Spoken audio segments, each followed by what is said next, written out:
Feel good? Feel good.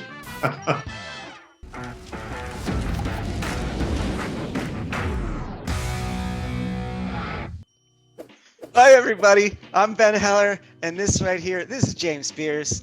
And today, what are we going to talk about today, James? Today we're going to talk about the freight situation coming out of Asia, the container shortages. What a great topic to talk about. I'm sure the audience will be riveted.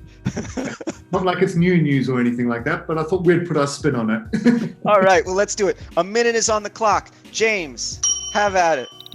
Yeah, I think it's no surprise. Everybody who's been speaking to me about it has been telling me from the moving industry, so thank you to all my colleagues for keeping me up to date and informed. And what I've been reading as well, it doesn't paint the prettiest picture right now.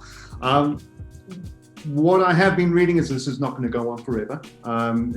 We will hit a peak, which we're probably hitting around about now, and it will start coming down early next year, end of first quarter, beginning of second quarter.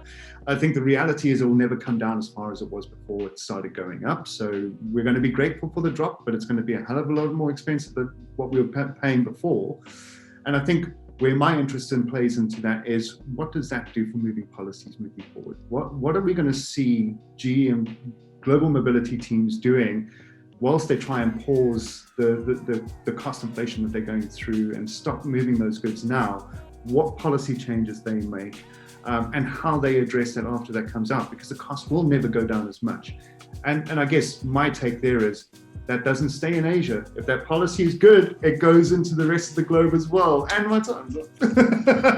Yeah, James, I think you're right. Like, this is not normal where we agree on these things. But yeah, I agree with everything you said. And I think with policy, what I've noticed in our industry is that historically, the policies change too late.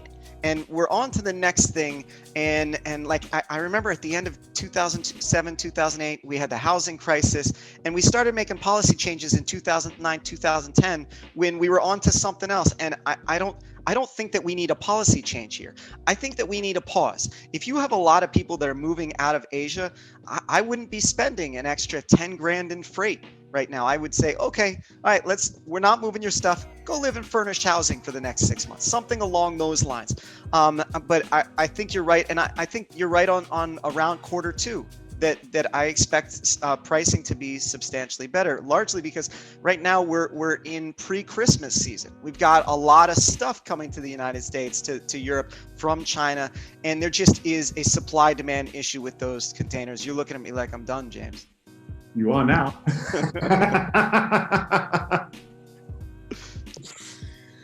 Yeah, I mean, it's an interesting one. It's not like things like this haven't happened before. They have happened before. We have seen moves slow down. We have seen them come back. And I guess I would probably ask our colleagues, people in the moving industry, how they're addressing the challenges with these shortages of containers, the uncertainty of even people who are willing to pay that cost and getting the container onto a ship.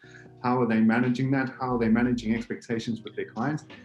Well, it's hard. I'd imagine It's hard because now, like, that counselor at a move manager is spending 30% more time just to find people to take that job, and 30% more time to find freight that's gonna solve it. And I don't think that I think that after peak season, finding origin destination agents, that's not going to be as challenging as it is right now. That's typical summer peak season compiled with all the backlog and everything.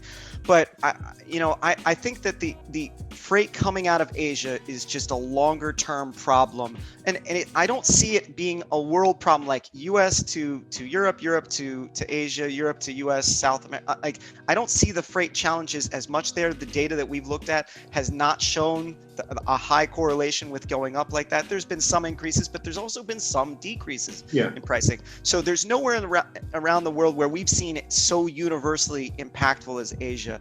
And I think that is cause for pause.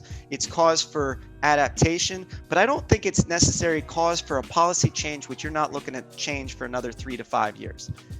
And that would probably be good to hear from some of the corporates that are watching this. What are you doing? Are you taking the pause? Have you shot forward? Are people talking about policy changes because of this? It'd be interesting to hear from you as well. Yeah, I would love to hear it. So drop a comment in the link below. But On behalf of James Speirs and myself, I'm Ben Heller. This has been Global Mobility Uncensored. Thanks for joining us today. I hope you have a great day.